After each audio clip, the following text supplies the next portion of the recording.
Hagakure, The Book of the Samurai, Yamamoto Tsunetomo, translated by William Scott Wilson.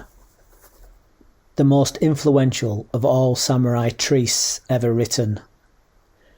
Hagakure, translated as In the Shadow of Leaves, is a manual for the samurai classes, consisting of a series of short anecdotes and reflections that give both insight and instruction in the philosophy and code of behaviour that foster the true spirit of Bushido, the way of the warrior.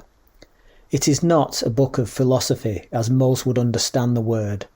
It is a collection of thoughts and sayings recorded over a period of 7 years, and as such covers a wide variety of subjects, often in no particular sequence. The work represents an attitude far removed from our modern pragmatism and materialism, and possesses an intuitive rather than rational appeal in its assertion that Bushido is a way of dying, and that only a samurai retainer, prepared and willing to die at any moment, can be totally true to his lord.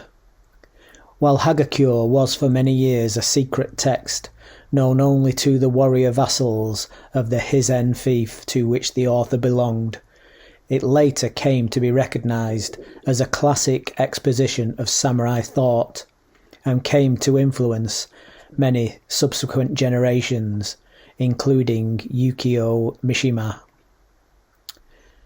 The author, Yamamoto Tsunetomo, 1659 to 1719, was a samurai retainer of the Nabeshima clan, lords of Hizen province, who became a Buddhist monk in 1700 after the shogunal government prohibited the practice of suifuku, suicide of a retainer, on the death of his lord.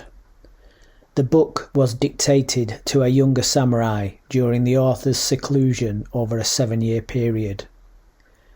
The translation offers 300 selections that constitute the core text of the 1,300 present in the original.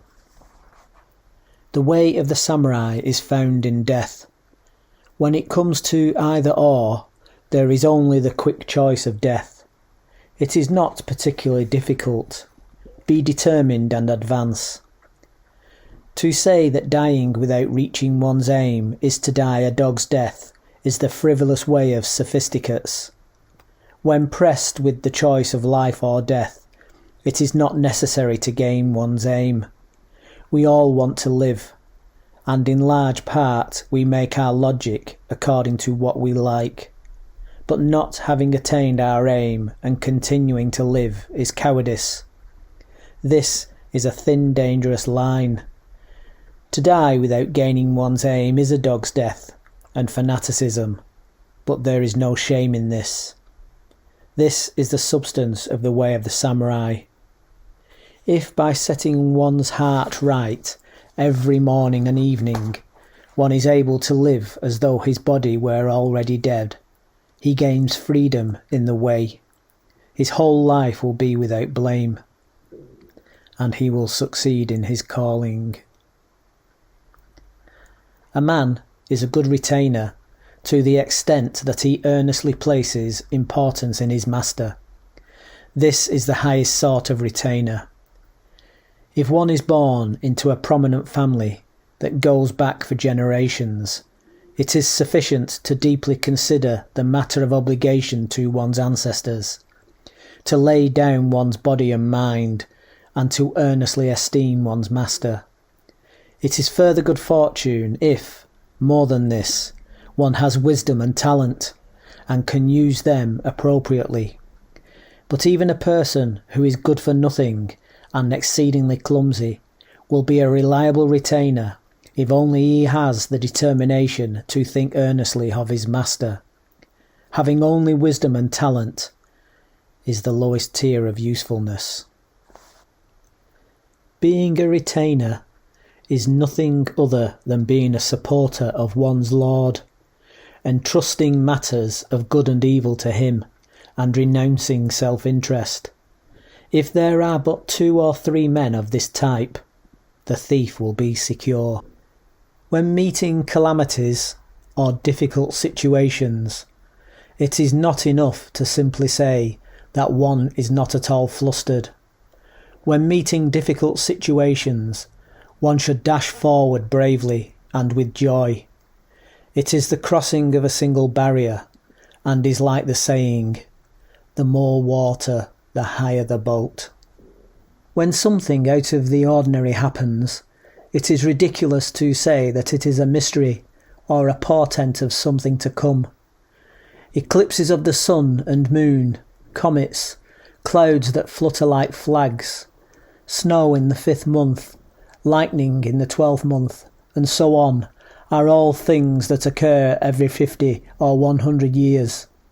They occur according to the evolution of yin and yang. The fact that the sun rises in the east and sets in the west would be a mystery too if it were not an everyday occurrence. It is not dissimilar.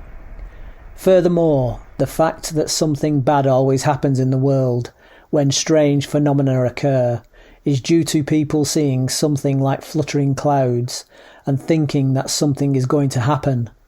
The mystery is created in their minds, and by waiting for the disaster, it is from their very minds that it occurs.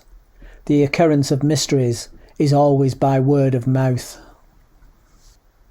In the words of the ancients, one should make his decisions within the space of 7 breaths.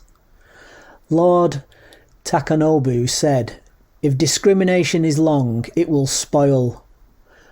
Lord Naoshi said, "When matters are done leisurely, 7 out of 10 will turn out badly." A warrior is a person who does things quickly. When your mind is going hither and thither, discrimination will never be brought to a conclusion. With an intense, fresh and underlying spirit, one will make his judgments within the space of 7 breaths. It is a matter of being determined and having the spirit to break right through to the other side. It is bad when one thing becomes 2. One should not look for anything else in the way of the samurai. It is the same for anything that is called a way. Therefore, it is inconsistent to hear something of the way of Confucius or the way of the Buddha and say that this is the way of the samurai. If one understands things in this manner, he should be able to hear about all ways and be more and more in accord with his own. Zhu Chan was on the point of death when someone asked him how to govern the country. He replied, "There is nothing that surpasses ruling with benevolence. However, to put into practice enough benevolent governing to rule the country is difficult. To do this lukewarmly will result in neglect. If governing with benevolence is difficult, then it is best to govern strictly. To govern strictly means to be strict before things have arisen, and to do things in such a way that evil will not arise. To be strict after the evil has arisen is like laying a snare. There are few people who will make mistakes with fire after having once been burned. Of people who regard water lightly, many have been drowned." Meditation on inevitable death should be performed daily. Every day, when one's body and mind are at peace, one should meditate upon being ripped apart by arrows, rifles, spears and swords, being carried away by surging waves, being thrown into the midst of a great fire, being struck by lightning, being shaken to death by a great earthquake, falling from 1,000-foot cliffs, dying of disease, or committing seppuku at the death of one's master. And every day without fail, one should consider himself as dead. There is a saying of the elders that goes, "Step from under the eaves, and you're a dead man. Leave the gate, and the enemy is waiting." This is not a matter of being careful. It is to consider oneself as dead beforehand. Hagakure, the Book of the Samurai, Yamamoto Tsunetomo.